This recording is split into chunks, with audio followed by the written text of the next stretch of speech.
대한민국의 근현대사를 성경적 세계관으로 알리고 전하는 대한역사문화원의 한국 근현대사 바로 알기 특강입니다.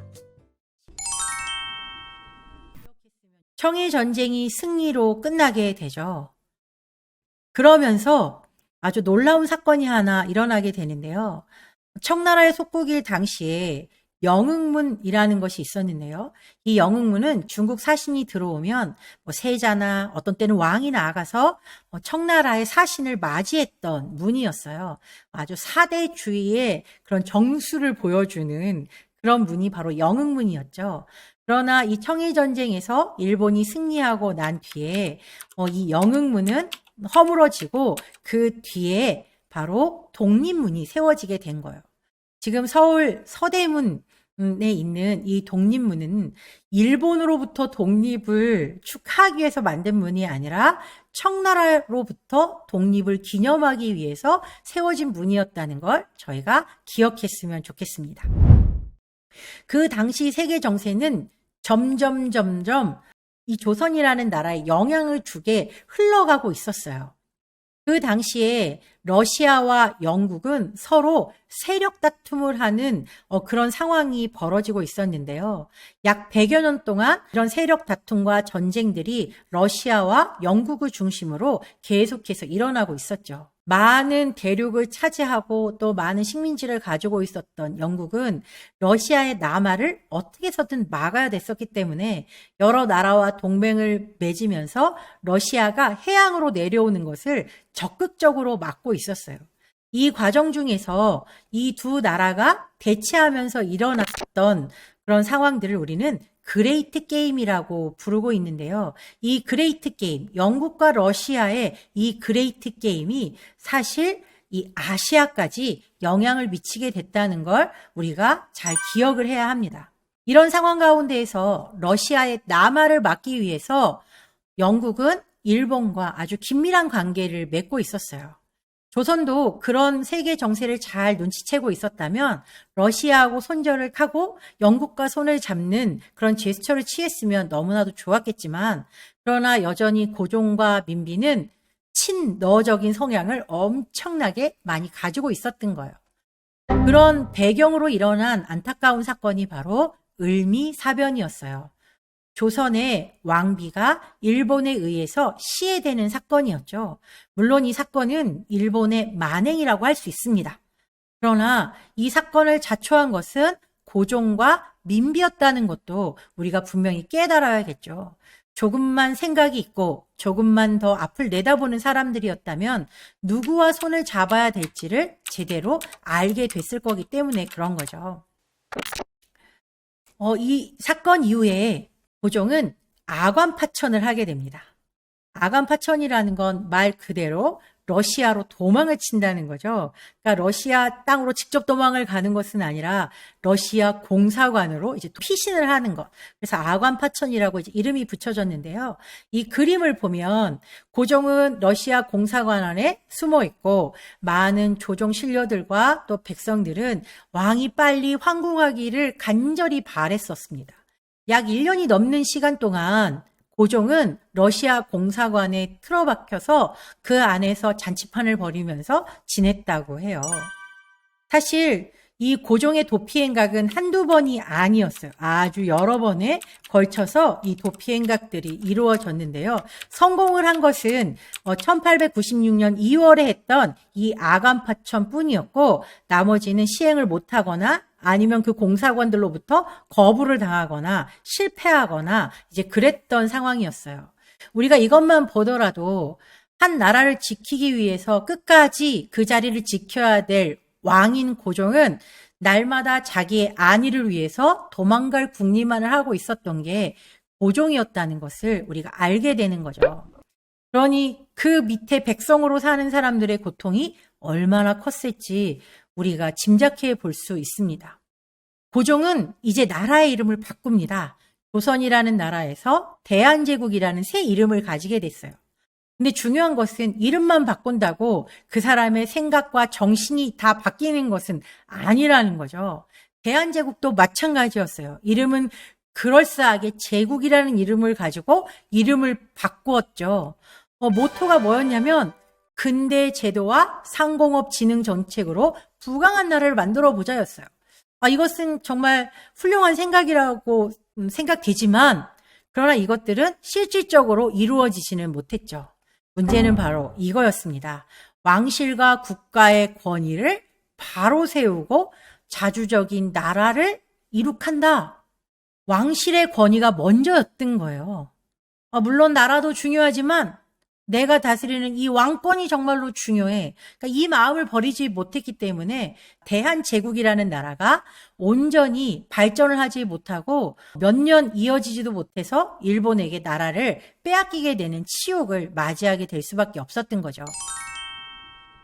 우리는 이름이 바뀌었지만 세계 정세를 바라보는 눈은 조선시대와 아무런 변화가 없었어요.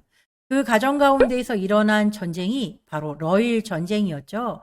러시아와 일본이 조선을 사이에 두고 팽팽한 기싸움을 하다가 일어난 전쟁.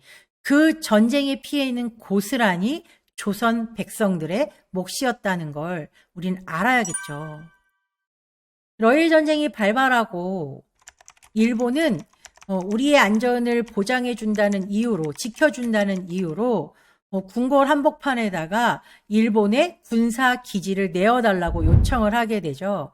그래서 결국 우리나라 궁궐 한켠에 일본의 군사 훈련 장소가 생기게 되는 거예요. 그리고 8월이 되었을 때 한일 제1차 한일 협약이라는 게 맺어지게 돼요. 이 협약을 통해서 어떤 일이 벌어지냐?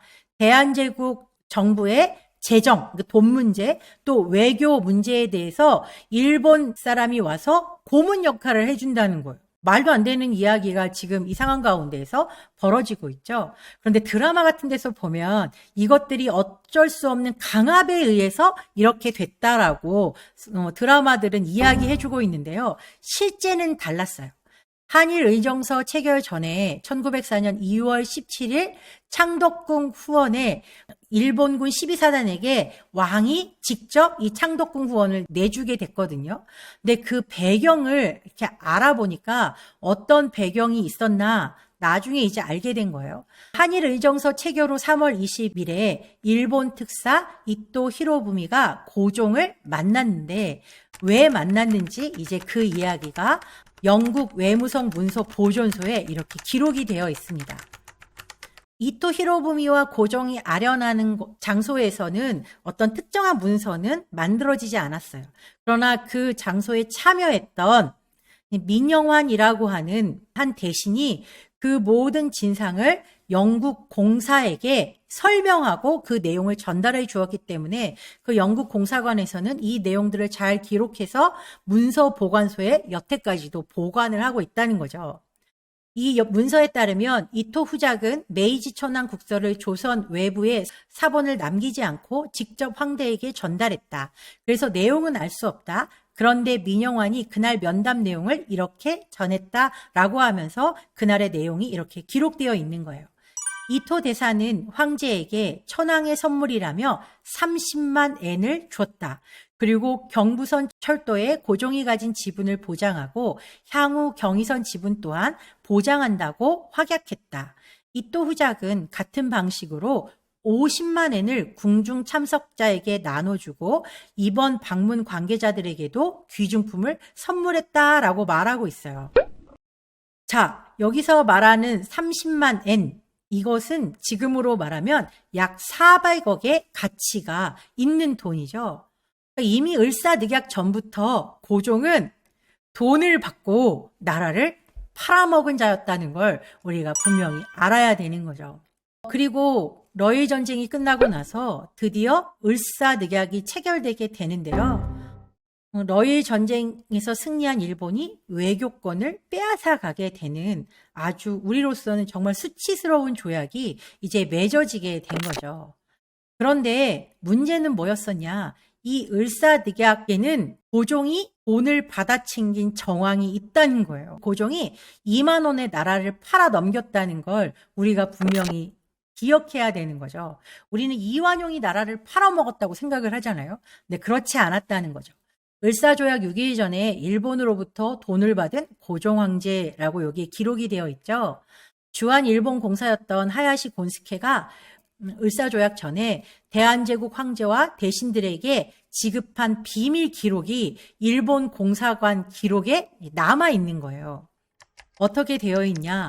지난달 4일자 기밀 제119호로서 보호권 확립에 관한 조약 체결을 위하여 무엇인가 비용을 필요로 하겠기에 기밀비 10만 원을 송부하여 위의 목적에 지출하는 훈시를 받았습니다. 그러니까 이 을사득약 전에 뭔가 돈을 좀 써가지고 이 조약이 매끄럽게 되기 위해서 일본에서는 돈을 써서 이렇게 하라고 했다는 그 지시가 내려왔다는 이야기를 하고 있는 거죠. 그래서 어떻게 했냐.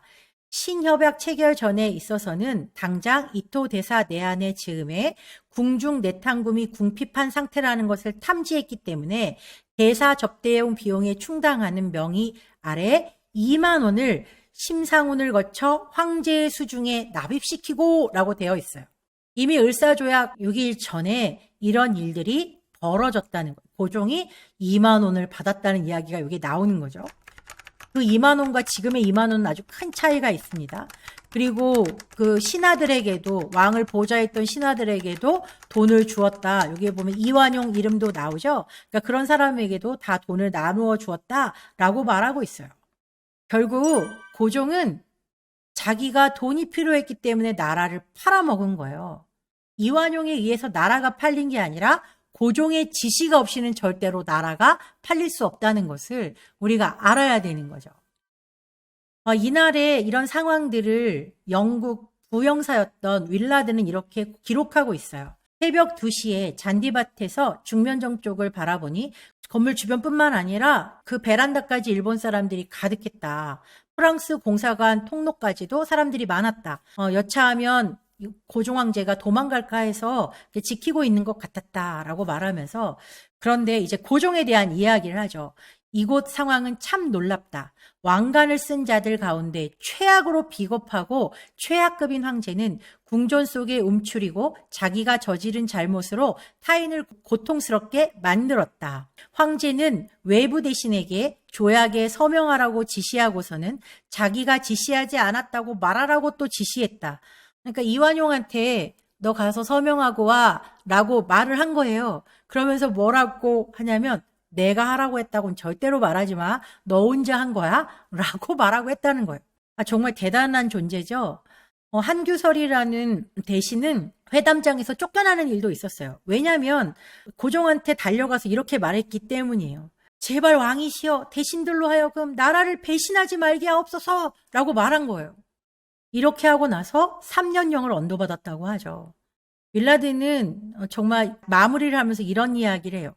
제일 얼토당토 아는 일은 저들은 무슨 일이 닥칠지 벌써 경고가 돼 있었고 그래서 늦기 전에 이 사태가 오지 않도록 충고를 받았다는 사실이다. 이미 알고 있었다는 거예요. 많은 외국의 사신들이 와서 이러면 안 된다. 지금은 세계 정세상 이렇게 해야 된다는 걸 끊임없이 말해 주었지만 그 말에 귀를 기울이지 않았다는 거예요. 그러면서 타조처럼 모래에 머리를 쳐박고 그 사태를 똑바로 보려고 하지 않았다는 거죠. 고종에 대한 증언들은 계속해서 이어지는데 고종의 의전을 담당했던 엠마 크레벨이라는 사람은 이렇게 말하고 있었어요. 러일 전쟁 후에 조선 전국은 엄청나게 지금 혼란 속에 쌓여가고 있는데 이 사실을 눈치채지 못한 단 한 사람이 바로 고종 황제였다라고 말하고 있었죠. 그리고 청나라의 대신이었던 사신이었던 서수봉이라고 하는 사람은 고종 앞에 가서 마치 칭찬하듯이 비아냥거린 거예요. 청나라는 매간매직을 한 지 10년도 안 돼 천하가 큰 난리를 겪고 위태롭게 됐는데 귀국은 매간매직을 30년이나 해도 옥자가 건재하다. 운수가 왕성하고 풍속이 아름답지 못하면 어찌 그리 될 수 있겠는가. 이것은 누가 들어도 지금 비아냥거리고 비꼬는 말이잖아요. 그런데 고종이 뭐라고 했냐면 크게 웃음을 터뜨리며 부끄러워할 줄 몰랐다고. 그렇지 뭐 우리나라가 원래 좀 그래. 그렇게 표현을 한 것 같아요. 그랬더니 서수붕이 밖으로 나와서 사람들에게 이 조선의 백성들 너무너무 슬픈 민족이다. 저런 왕을 왕으로 섬기고 있으니 정말 불쌍하다라고 표현을 할 만큼 고종은 정말 급이 다른 인간이었어요. 이 나라의 이러한 한탄스러울 정도의 상황은 무엇보다도 비양심적이고 부패한 관료 계층에게 그 원인이 있다라고 이제 말하고 있죠. 그러면서 이 나라에서는 거의 아무런 희망도 가질 수 없을 것이며 민중은 계속해서 비참한 상태에서 헤어나오지 못할 거다. 왕만 썩은 게 아니라 관료들 역시도 다 같이 지금 정신 나가 있다. 이제 그런 이야기를 하고 있는 거죠. 알렌 선교사의 그 이야기를 좀 더 구체적으로 보면 황제는 이 나라에서 끔찍한 해충이며 저주다라고 표현을 할 만큼 로마의 네로 황제랑 비교해도 절대로 뒤지지 않는 그런 아주 악한 자라고 표현을 하고 있고 시간을 축낸 자라고 이제 말하고 있습니다. 그래서 한국민들이 너무나도 불쌍하다라고 이제 말하고 있는 거죠. 결국 대한제국은 한일 합방으로 인해서 그 역사에서 막을 내리게 되는 거죠. 그리고 일제 식민지 36년의 시간이 이 조선의 백성들에게 지워졌던 거예요. 그러나 고종과 조선 왕실은 일본에 속해서 왕족과 공족의 지위를 노리면서 일본으로부터 연봉을 따박따박 받으면서 호의호식하면서 잘 먹고 잘 살다 죽었어요. 사실 이 한일 합방이 일어났을 때 많은 백성들이 그렇게 크게 한탄하지는 않았다고 해요. 왜냐하면 고종보다 더 악한 상황이 있을까라고 사람들이 생각을 했던 거죠. 이만큼 왕 하나가 잘못 세워짐으로 말미암아서 조선의 백성들에게 드리워진 이 종의 몽에는 너무나도 무겁고 그 백성들 스스로 절대로 벗어날 수 없는 고통의 멍에였다는 걸 우리가 기억하면 좋을 것 같습니다. 고종은 나라의 안위보다 자신의 안위만을 생각한 왕이었고 백성들의 고통은 철저하게 외면한 왕이었습니다. 자신의 욕심만 채우는 왕, 세계 정세를 파악하지 못하고 나라를 망하게 한 정말 대한제국 멸망의 원흉이었던 게 바로 고종이었죠. 그러나 그럼에도 불구하고 백성들에게는 왕을 선택할 수 있는 권리가 없었다는 거죠. 이게 조선의 백성들에게 드리워졌던 종의 멍에였다는 것을 우리가 반드시 기억해야 합니다. 우리가 공부한 내용을 한번 정리해 보도록 하겠습니다. 바른 역사를 공부하는 목적, 그것은 역사의 주권자이신 하나님을 알기 위해서 우린 역사를 공부한다는 것을 분명히 밝혔습니다. 또한 역사를 통해 과거의 잘못을 되돌아보고 실수를 반복하지 않기 위해서 또 그러므로 말미암아 더 나은 미래를 준비하기 위해서 우리는 역사를 공부하는 것이고 대한민국의 정체성이 무엇인지를 바로 이해하기 위해서 우리는 대한민국 근현대사를 공부하는 것입니다. 더 나아가서 조선 백성들에게 쓰여졌던 종의 멍에 여러 가지 멍에가 있었죠.